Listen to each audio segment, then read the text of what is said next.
and we use our core values in the classroom, during morning circle, all throughout the day, reminding students what our core values are.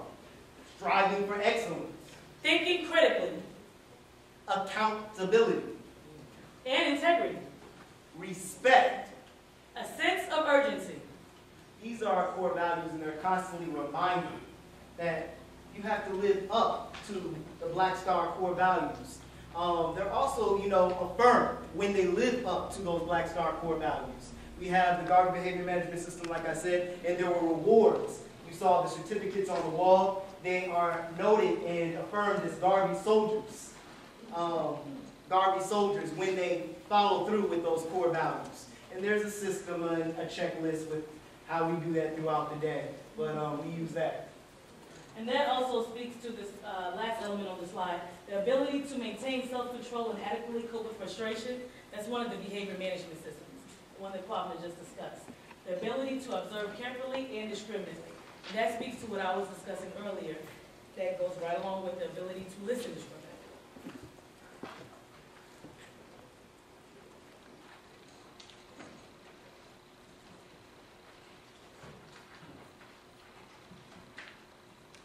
Along with that, you have to be able to provide a stable, intellectually and emotionally safe environment, and you have to encourage the child's cooperation and interactions with other children. You've seen that in the other videos. There are more videos to come, and you'll see this demonstrated. Okay, where are we going right now? Everyone knows this text really deals with child development, okay? One of the challenges that we have heard posed with African-centered schools is, are we able to be academically astute? Are we able to compete academically? Because for some reason, if you support all these other things, you can't also be supporting academics. And we're saying just the opposite. If a child knows who they are, they can only be the strongest academia. And so we're showing one example, one aspect of academics, and we want to deal with multiple intelligences. That this is a child who's able to test well and demonstrate their intelligence on a test. That's not the only way we support intelligences at the school. We spotlighted Akanke earlier. That amount of leadership that she can display, that is another way that we're able to assess her. Is she ready for the world? Is she able to lead her peers and adults, if needed? Is she able to make critical decisions? I'm going to go back to these test scores. This test is actually the ACT. It should be on the left side of your screen. It is now. We're going to keep it moving. And I went ahead and pulled out the scores anyway. The composite score was an 18. The reading score was a 24. English score an 18. Math score 15. Science score 15. Ranked in the top 25 percentile. The composite score, 2 points away from being able to enroll in Spelman College. Whose score was that? That was Lawaba when she was 11. Please stand up, Lawaba.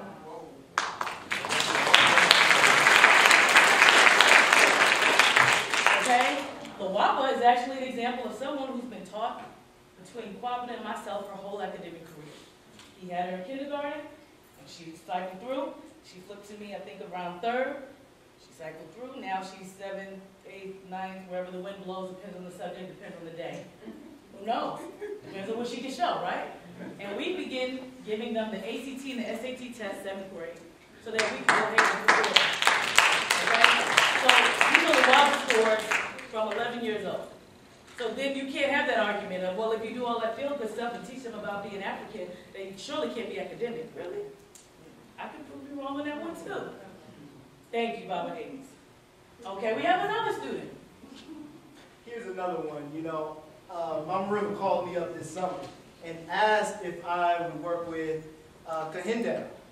And I absolutely said, yes, I want to work with her. Had an opportunity to work with her. We were working on phonics skills, chunking, that kind of thing.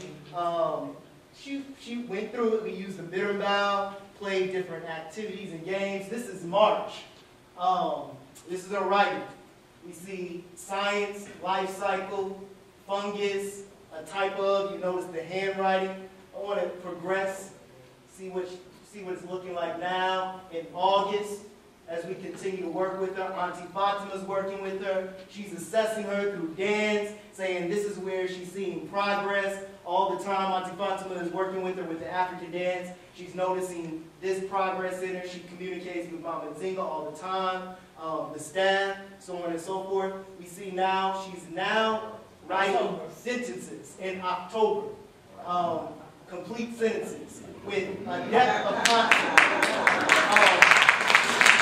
Very powerful.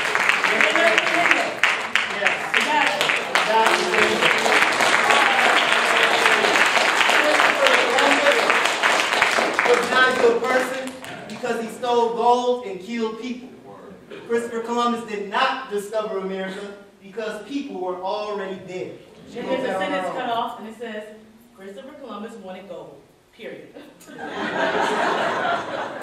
good in there. It's not even debatable, right? I want you to really pay attention to the progress of spelling, letter formation, line spacing. That's from March. I'm going to go back. Kindergarten. This is kindergarten, by the way. Their kindergarten, our first, she started at 4 years old. She's now 5. Our first, maybe second in some elements. We don't really cycle through the same cycles because if we're not going to use the system, then we're not going to use the system. Either we're going to use it or not. March. Her 5s were backwards. She wasn't spelling her name correctly. Since the lines were off. Okay, so we go through the summer. We come back. I'm liking August. I'm happy. She made really good progress. One Day Africa. Okay, I don't know where she was going with that, but I see the vision. Okay. Okay.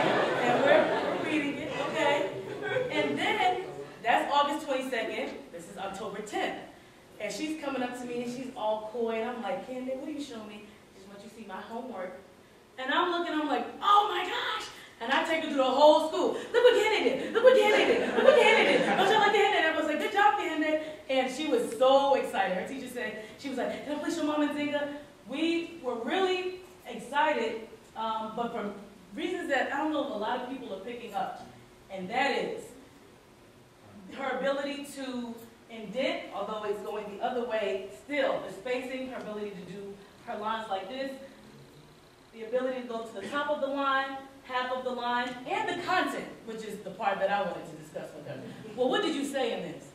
Do you understand what that means? Why do you think that? Well, who helped you? My daddy helped me. Okay, how much did he help you? And we go through this whole thing. Do you understand what you said? Yes, I understand what I said. This is what I said. I said, okay, can you hit that? One more round.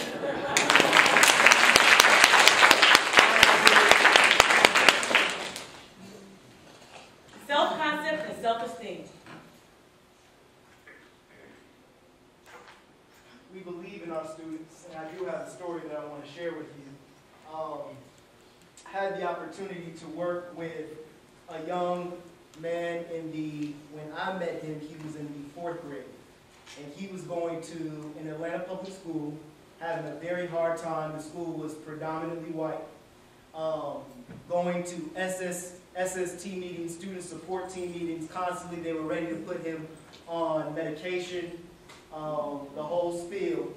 I met with the parents, told them that they absolutely have to take him out of that school. And of course, I suggested that he be enrolled at Black Star. Parents followed through. First year was rough. First year was rough. He would pout, he would cry, he would complain, he didn't want to do math, he would throw things in the classroom, we would have to restrain him, what have you. We also let him know this is just not going to continue. What you did in your past is not going to continue here at Black Star. We don't operate this way. There were some times when he really struggled with that. We continued to work with him. We continued to believe in him. We met with the parents regularly. And I want to interrupt. Go ahead. The father suggested, no, he didn't suggest, he told us, I told you all he needs medication. So we were like, no, we don't want to give him medication, please. He said, basically, well, I'm not helping, because I told you what I wanted. So then at that point, we had to decide, is this something we could even handle? Continue to work with him. Continue to counsel him, one-on-one. Continue to share books with him and stories with him. We find that down the line, there's progress. We continue to affirm his spirit. Every little thing that we notice that he's doing right at the school, We selling. CJ, you're doing the right thing. Keep it up. This year,